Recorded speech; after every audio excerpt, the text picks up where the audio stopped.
Winston Eugene Walls was born on October 17, 1942, in the back seat of a car in Ironton, Ohio, along with his twin brother, as his family was traveling back from Kentucky to their home in Charleston.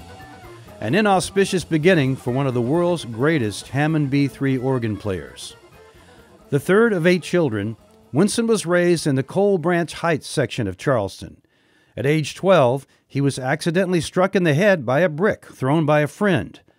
Unconscious for nearly 24 hours, when he returned home from the hospital, he went directly to the piano, sat down, and started playing. It was indeed a Twilight Zone moment, as Winston had not played piano before and had not shown a particular interest in music. That story, often told by Winston and echoed by his brothers, is just one of the many tales that define Winston as a character of rare proportion.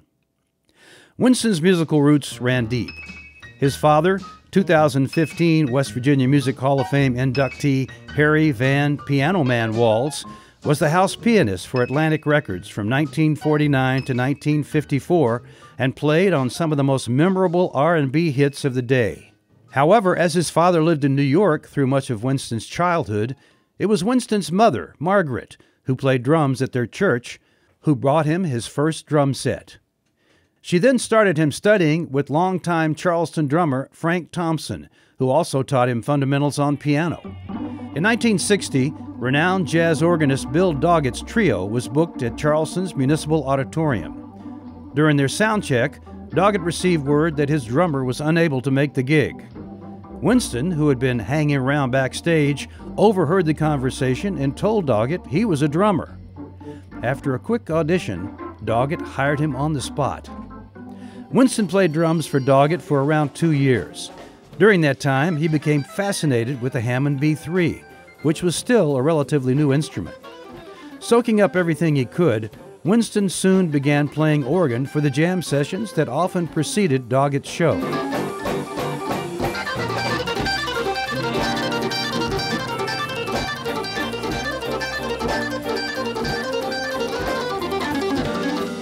By 1962, Winston had left Doggett's band, moved to Pittsburgh, and formed his own trio.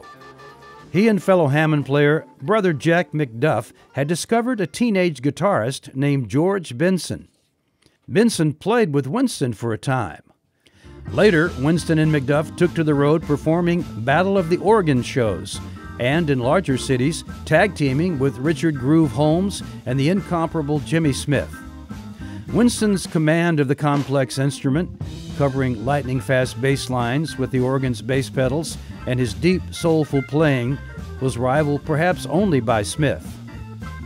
Winston's admirers also included fellow organists Caesar Frazier and Jimmy McGriff, as well as saxophonist Lou Donaldson and Sonny Stitt.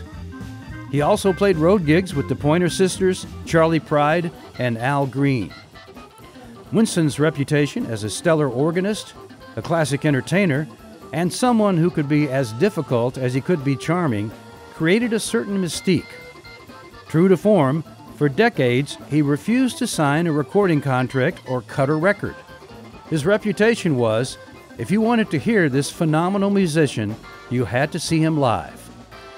Winston led bands from the early 1960s until the early 2000s, playing scores of clubs in the Southern Chitlin Circuit, in the Rust Belt, and Midwest.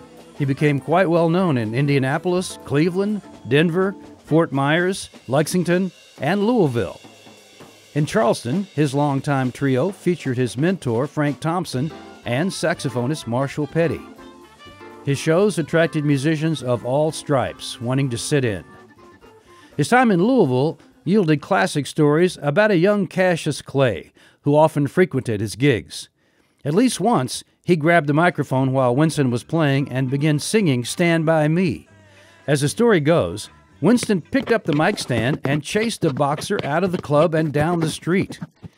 While playing a club in Youngstown, Ohio, a disagreement with the club owner ended with Winston crouching under his Hammond and carrying the 400-pound organ out of the club on his back. He often laid his pistol in plain view on top of the Hammond to deter any trouble.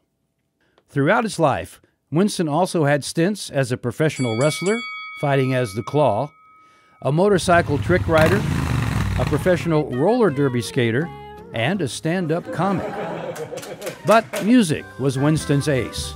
In addition to organ, he played drums and guitar and was a soulful singer at home with the blues, gritty R&B, country, and smooth ballads. I wanna love you till the end of time. In 1993, Winston finally agreed to record a live CD, tapping brother Jack McDuff to recreate their infamous Battle of the Organ shows. The album, Boss of the B3, was recorded live in Detroit and Ann Arbor and released on Ann Arbor's School Kids Records. It was co-produced by label owner Steve Bergman and West Virginia Music Hall of Fame director Michael Lipton.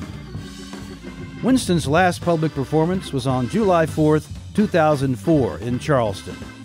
He retired from the road and passed away at his home in Fort Myers, Florida on February 5th, 2008 at the age of 65.